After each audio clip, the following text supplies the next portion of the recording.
Hello and welcome to the February 2025 edition of Coffee and Kolach, Gava Kolach, with the National Czech and Slovak Museum and Library here in lovely Cedar Rapids, Iowa. And I'm so excited today as we start the new year, second month of the new year, that we have with us a very, very special family member at our National Czech and Slovak Museum and Library. And before I introduce you, I want to congratulate you. This is Stephanie Cohn. And Stephanie is our curator here. She's been here 25 years. She just celebrated her silver anniversary last year, and we didn't get a chance to recognize you, so we'll recognize you. Yeah. Congratulations. Thank you. Happy anniversary, and we hope you have another 25 years with us. Yeah, not going to happen.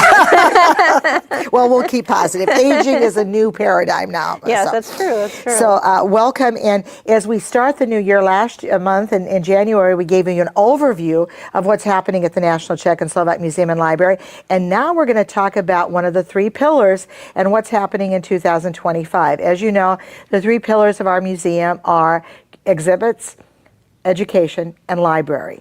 And we're going to talk first about exhibits because people come to see our 5 galleries and they're always excited at what Stephanie and her assistant Tricia have put together. And so I'm going to turn it over to you, Stephanie. What's on the docket for 2025? Well, so many things, a lot going on in 25, just like every year. We have lots of exhibits. So we're still having contemporary takes on folk motifs in our Petrick Gallery. That's until April 13th, so plenty of time for people to come and see that still and not miss their chance to see a very interesting exhibit that has a lot of the blueprint fabrics of Moravia kind of imagined in new ways, and a lot of contemporary designers have taken old folk patterns and have kind of reimagined them or done their own take on them. So it's a really interesting exhibit, kind of different from what we normally do. So that's till April 13th. So okay, and that's really an incredible exhibit. I'm glad you pointed that out because for many of it's called Modertisk, or Blueprint Modertisk, and it's become very fashionable now. And this exhibit really exemplifies that, the modern, and I know that both the presidents, when they were here, President of the Czech Republic, Petr Pavel, and Peter Pellegrini, when they were here, commented how it was very special, the exhibit. And also the fact that it is in a contemporary light. You know, this is something that our maybe great-grandmothers wore, but this new exhibit, it really fosters the feeling that it's very modern to wear it. And Monika Ventilikova, one of our board members from Atlanta, Georgia, was the spark for this. Yes. And I know, is it not going now back to Europe when it's here? I'm not really sure where it's going. I'll have to contact Monika and see if they've got any plans for it or if it's going back to Europe. But it did originate in Moravia, and that's where all the things are from that are in it. And yeah, it's just that happens every generation. It seems like something from the past is rediscovered. Yeah, people think it's kind of cool. You know, it's so interesting. When the presidents was here, when they were here, I was stressing what I'm going to wear, and then I had this idea if I had a dress made there, and so I had a dress out of this blueprint made there, and it's very unique. It's very difficult to make. It's dyed fabric, and then the painting or the wax. Is that a wax? I think it's a wax.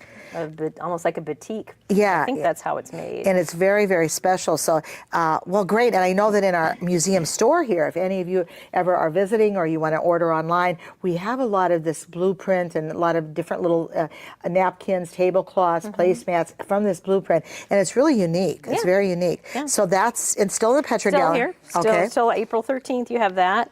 And opening tomorrow, very exciting, we have Bohemian Decorated Porcelain, the Henderson collection. So this is a really nice collection of over 1,000 pieces of porcelain, painted porcelain that was collected by Jim and Marge Henderson. Probably for 50 years they've been collecting this. And they recently, last year, gave us probably most of the collection. I would hope they saved a few pieces for themselves. So it is over 1,000 pieces in the collection. So we've had to choose just a few hundred of our favorites to put on display in the Smith Gallery, and that opens tomorrow.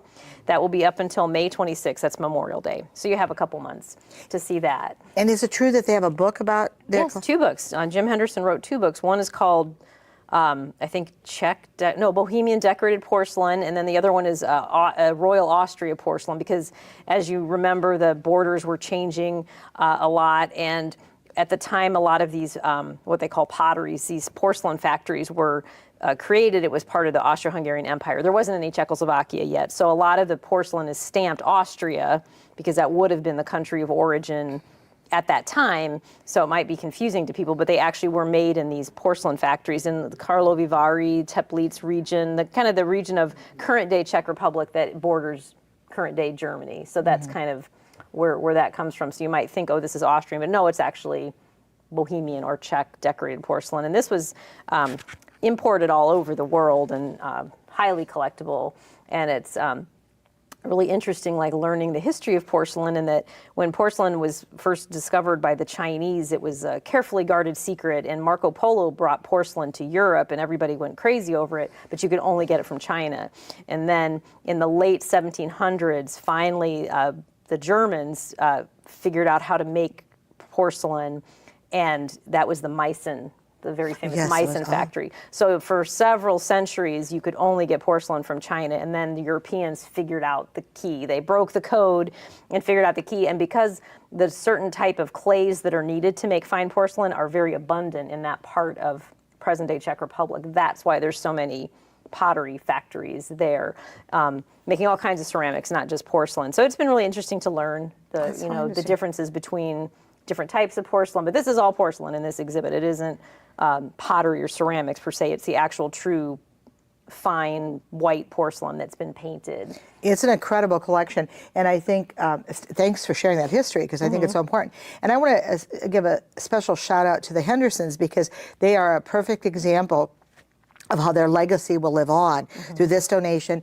We have probably one of the largest porcelain collections now at the museum here at the National Museum, and by their donation of this in our artifacts that will stay here forever, and the fact that their legacy will live on for future generations. So we certainly want to thank the Hendersons for that wonderful collection, and thank you for curating it with Tricia, and we're so pleased to have it. So please come. This is, again, I think that this collection, it's a wow factor, so I look forward to seeing all of you there. It's really, really some stunning pieces, and just to think of all the, you get a lesson in social history from 100 years ago, because there's pieces in these collections, serving pieces that we don't use anymore. Like there's a special dish that's specifically made to put a can of sweetened condensed milk in. Apparently the size of the can of sweetened condensed milk has not changed, because it still fits in there. Or special bowls for mayonnaise, or racks to hold toast.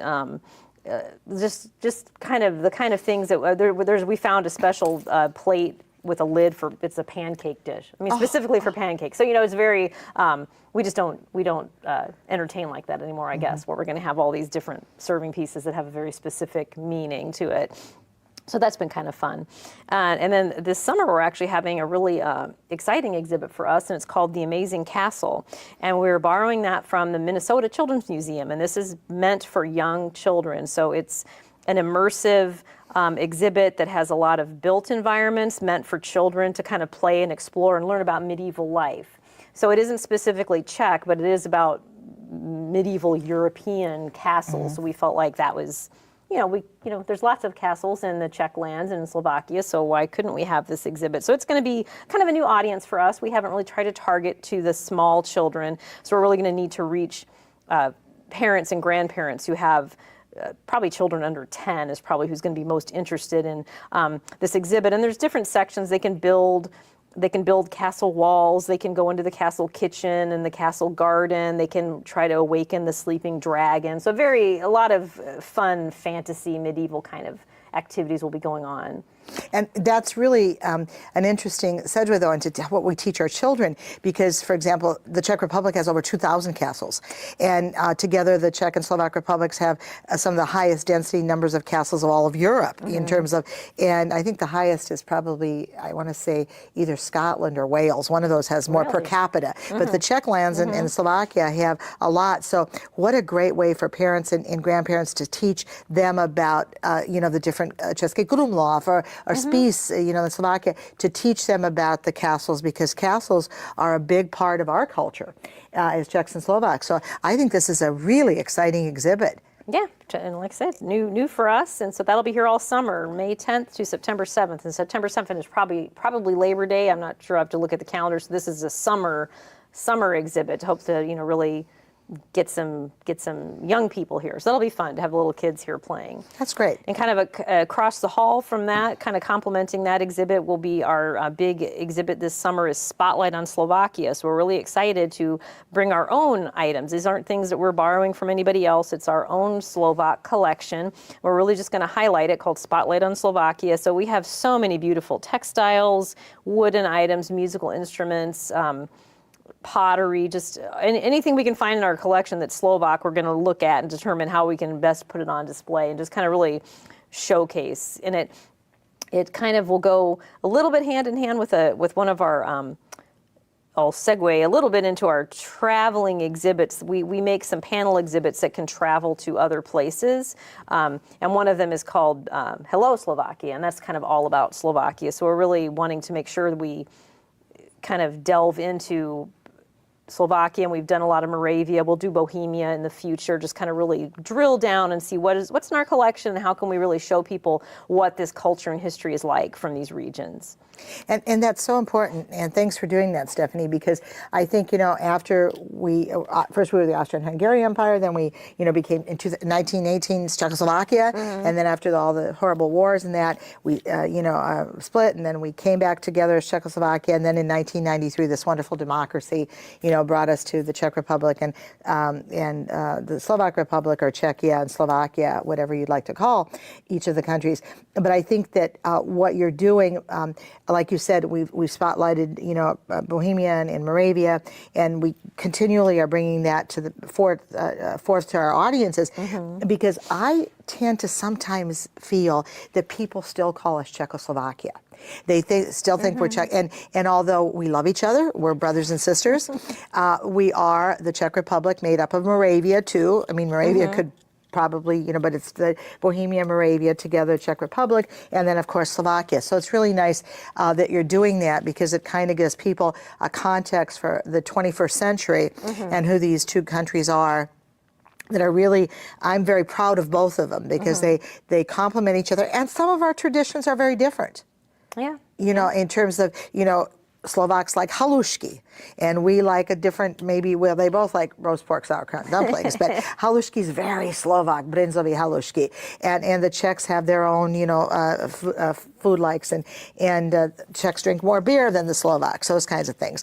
But and I would venture to say, from a cultural perspective, would you not agree that probably Moravians and Slovaks, their textiles are more elaborate? Yeah, definitely. I mean, we have a lot of Moravian textiles in our collection. I used to think we had more Slovak, but Tricia did like a drill down and like really looked into it. And we actually have more Moravian, which surprised me. But the Slovak ones are just so beautiful, and I mean, they all are. But there's so many different types depending on the village and the region. So, and we have a lot of Slovak full kroja, and we have wall hangings and ritual cloths and things from Slovakia. So I think it's going to be really... That's great. It won't just be textiles. We have a lot of beautiful textiles, but like I said, we're going to pull out the fujaras and the gaidi, and the gaidi is the bagpipe, the Slovak bagpipe. So we have one of those, and just a lot of modra. Do you have a vlaška? What's that? The axe? Yes. You do? Okay. Yes, definitely have that. And we just got a cymbal in our collection just a few months ago. Great. So we're going to have that out. So yeah, it'll be wonderful. Just and that'll be June 21st till February of next year, till this time next year. So it'll be up for a while, because it's going to be important that's kind of like our core message, is we are Czech and Slovak. So we want to leave that exhibit up to let maximum impact, let a lot of people get here to see it. So. And while you're talking about that, a good reminder for our listening audience, as you're watching this, if you do have a kroy at home and your family doesn't want it anymore and they won't value or treasure it, maybe for future generations, give Stephanie a call here at the museum, and we are always looking to add to our collection if we don't have them, so that we can have a full collection of our kroy, because I've had people, my kids aren't going to wear it anymore, I don't want it, but please don't throw it away, or don't just use it. This can be preserved here, and our kroy here are constantly changing for displays. And it's a great way, because how many different kroy would you estimate we have between the Czech? I know I'm asking you off record here, but I'd say, wouldn't you say 700-800? Well, the full kroy we have less than 200 are the full 100% complete. We have thousands of textile pieces, individual pieces, but to actually form a complete full folk dress, it's less than 200. No, but I'm sorry, I asked it wrong. How many kroj between the Czech and Slovak republics, how many different ones do you think there might be? Oh, no idea. There's a map on the wall behind us that shows all the different ones. It's just it's hundreds. Oh yeah, it's shocking how just some places that are pretty geographically close by can have totally different looks in there. So yeah. So my dream would be that we would have every single kroj. If we give me an encyclopedic collection, that would be nice. To have one of a man and a woman's of everything, just like Noah's Ark or something. That would be good to have. But don't know if that's ever going to happen, but that would be a goal to have. Yeah. So okay. So after we have this overview of Slovakia and highlights of Slovakia, what's next? Well, something that we're going to have, actually another thing that's opening this next week in the Anderson Gallery is called This Glass World, and it's contemporary glass art. And I'm not sure how many people are familiar with this. And we know that the Czechs and Slovaks have this great tradition of glass, where you might think of Egerman glass or Mosier glass, this very decorative vases and lamps and things. But this is art. These are sculptures. They're sculptures made out of glass. So it's a very nice collection that we got from David Stone, and we just got that last year. So we're putting that in our Anderson Gallery, and it's maybe 12 or 13 pieces, I'm not sure, but they're all pretty special, just vibrant colors and interesting shapes. So it's very modern, very modern, and that's a whole nother part of the Czech and Slovak glass tradition, is this sculpture that's created out of it. And that was going on back during communist era. There were a lot of glass artists. There were artists who switched to glass because art was very much censored and scrutinized by the communist regime, and so anything that seemed like it would be subversive, like this abstract art or modern art, was not really allowed. But glass kind of slipped under the radar because it was thought that glass was just utilitarian, like you're going to make a vase or a pitcher. Like, what else can you do with glass? Well, so you can do a lot with glass that is very modern and bold and abstract. So it's a really great tradition of this glass art. So I'm really happy. We don't have a lot of this in our collection, so it was a really big deal for us to get these pieces from this donor. So that'll be really exciting in the Anderson Gallery. And that's February 22nd. That's opening up pretty soon.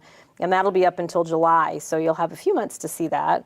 And right here in the library, we just opened up an exhibit called the Roma Photo Project. So, we're jumping around so many different topics, which is what we like to do. So you can see we're talking about children and glass and porcelain and textiles. And now the Roma Photo Project here in the library is a series of black and white portraits of the Roma in Slovakia. And this is a Roma is what we used to call gypsies, but Roma is the preferred term, or Romani people or Roma people. And so this is an ethnic minority throughout Europe, but they are also living in Czech Republic and Slovakia. So these are Roma from Slovakia, and it's kind of portraits of them, the people and the towns they live in, and some of the structures that they live in. And they're very haunting, these photographs. So that's kind of what's going on in the library right now. And another exhibit that's upcoming is Color and Art, a Contemporary Vision, and this is somebody that you know, Tony Svela. Yes, so that's some art that was brought to our attention. This will be on loan from the Svela family. So what can you tell us about that? Well, this is a fascinating collection of what I would call more contemporary art. And Mr. Svela was Antonin was an art teacher for over 30 years in Washington, D.C. And he taught in the school district, and he was taught art, but then he also did artwork, and it's for sale, and many people purchased it for their homes. I remember, I think they were telling me that one was in a home by Picasso, and then his work. Nice. And it's lovely. I have a couple of pieces at home, and it's very bright. Some's bright, some not so bright, but it's. I look at it sometimes and I can imagine what it could be or isn't, or so it's very. And we're just so pleased that he wanted to have an exhibit here, and it's coming from D.C., so it's going to be here, and he's going to open it on his birthday. Yeah, which is August 1st. Right, August 1st. August 1st, yeah. So we're very excited about that. And that'll be till the end of the year. So August Yeah. 1st to December 31st, that'll be in the Anderson Gallery. So that'll be really colorful. I mean, I think Right. that's really nice, the Anderson Gallery, to have these pops of color, because that's a space that people who are here when the museum galleries might be closed because people are here for an event in our rental spaces, the Anderson Gallery is a gallery they can see. So that's always, no matter what's going on, if the museum building is open, you can see the art in the Anderson Gallery. So that's nice to have something really exciting. And so that'll be very cool. And I mean, the last exhibit I have to talk about will be at the end of the year in October of 2025, and that will go all the way to March of 2026. So this is the very end, and that will be the sculpture by Yana Brixudova. And so that's another really interesting kind of art. It's metal sculpture, and it's just beautiful pieces. And she's a very important sculptor in Slovakia. So this is a Slovak artist that we're having. And then her partner? Her partner is Stanislav, and Kachik? Yes.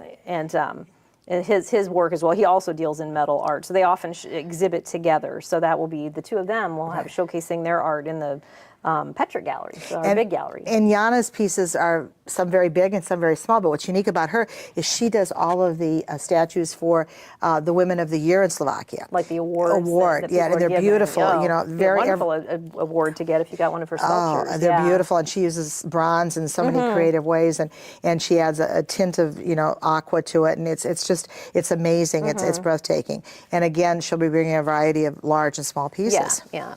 So, well, Stephanie, you really, I think, captured for this year as we start our 51st year in the museum.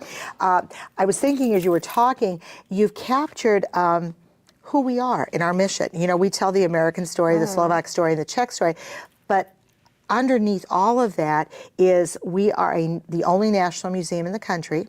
And, national museums, cultural museums are difficult to really curate and difficult to really tell the people who are. We're a dynamic organization that has 5 galleries. Yeah. 5 galleries and a permanent Faces of Freedom that really tells the story of democracy and freedom. And that one is it's a permanent, but then we have all these rotating.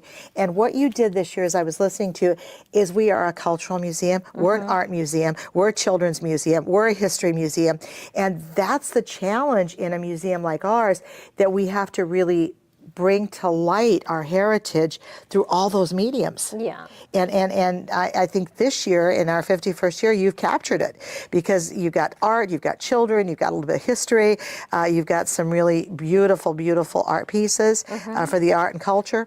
And so, and the sculptures coming through. So I think that really captures who we are, and more importantly, going forth, what we must be, and how important it is. Someone will say, in my hometown, for example, in South Dakota, Tabor, South Dakota, we have a museum, but it's a stagnant museum. The great exhibits, when my parents passed away, I gave them a lot of stuff. And that is because it's stagnant. But people come year by year and look at, and you have to call the guy to come and open it up, because they're not opened all the time, so he goes and opens it. But that's important for that community. But as a national museum, we need to constantly be out in the forefront, getting things, making sure that we tell our stories and making sure we engage people. Yeah, and that's why we try to do these different topics, because we're trying to reach, like I said, different audiences, engaging different people, because not everybody loves history. Some people love art. So I think we're a little bit art heavy this year, but it just happens that way. And next year maybe we'll be more history. I don't know. It's kind of, there's so many stories to tell and so many things. And yeah, as you say, there's culture and ethnography and history and art and children and just all these different topics. And we just try to touch on all of them as we can through the years, and balance Czech and Slovak, balance immigrant story, maybe from, sometimes we'll have like a guest appearance by some other immigrant group, like when we had something about the internment camps for Japanese Americans. I mean, that wasn't a Czech story, but that's about an immigrant population in the United States. So we try to see how we can connect with people with our stories. And yeah, and we want people to go home too, to say, I saw this at the National Czech and Slovak Museum, and maybe it's similar to my German story, or maybe it's similar to my Norwegian story. And that's why I encourage everybody, certainly we're a National Czech and Slovak Museum, but we want everybody to come here. You don't have to be Czech, you don't have to be Slovak. And in fact, you probably learn a lot of stories that you can take then and apply to other cultures. Yeah, I would think so. And so I really encourage people, you can learn. You know, it's so funny when I tell someone I'm Czech and Slovak, they'll say, oh, I've got garnets at home, or I've got, you know, if we think about, and they're not Czech or Slovak, but they say I was in Prague and I bought garnets, nice. or I was in Prague and I bought crystal. Yeah, and so right. that, you know, we have so many or I was in Slovakia and I bought some hand painted ceramics. That we have so many, or some blue print, you know, that we have so many things that relate to everybody and that everybody can learn from. So you've done. I congratulate you. I started to congratulate you at the beginning, and I'm congratulating you again. Well, it's always exciting to talk about exhibits. I mean, that's the fun thing, to, you know, put our stuff out there and open the doors and hope people enjoy it. So that's really a great part about exhibits. And I just remind everybody that, and I tell this story all the time, that, you know, we're accredited by the American Alliance of Museums. We're a Smithsonian affiliate. And once you donate something here in terms of an artifact that either our library or our curatorial staff has accepted, it can't go anyplace. We can't sell it. We can't use it. We can't give it away. So that's we can use it. We can use it for exhibits. Yeah, I mean. Oh, you mean we're not going to like? We're not going to wear the. We're not going to wear it or party, or yes, right. We're not going to wear the croix, or we're not going to take the dishes and have a dinner. No. So, and I know that for a fact, because there's a croix I think you want, but I won't give it to you until I'm dead. And so, but that is good, because you know that it's in a safe place, that it's being curated, and that other people can enjoy it, and that's what's so neat about it. That's the important part of our collection, and a lot of our exhibits are our own items, which is good, and we also try to borrow from other places too. So it's a really nice mix of, and we're just fortunate that we have the capacity here to be able to bring in outside exhibits. I mean, that's really exciting to be able to go beyond our own collection and think, here's a really interesting story that maybe we'd like to tell, or for instance, when we had the Muka art last year, we don't own that ourselves, but it's great that we can borrow it, because our people want to see it. That's a really important. We don't own everything, unfortunately. Everything that has to do with Czech and Slovak history and culture, we just don't have in our entire collection. Right. So sometimes we have to borrow from other places, but I'm really glad that we can do that too. Right, exactly. Well, you do a great job, and thank you. And are there any questions from anybody that are here?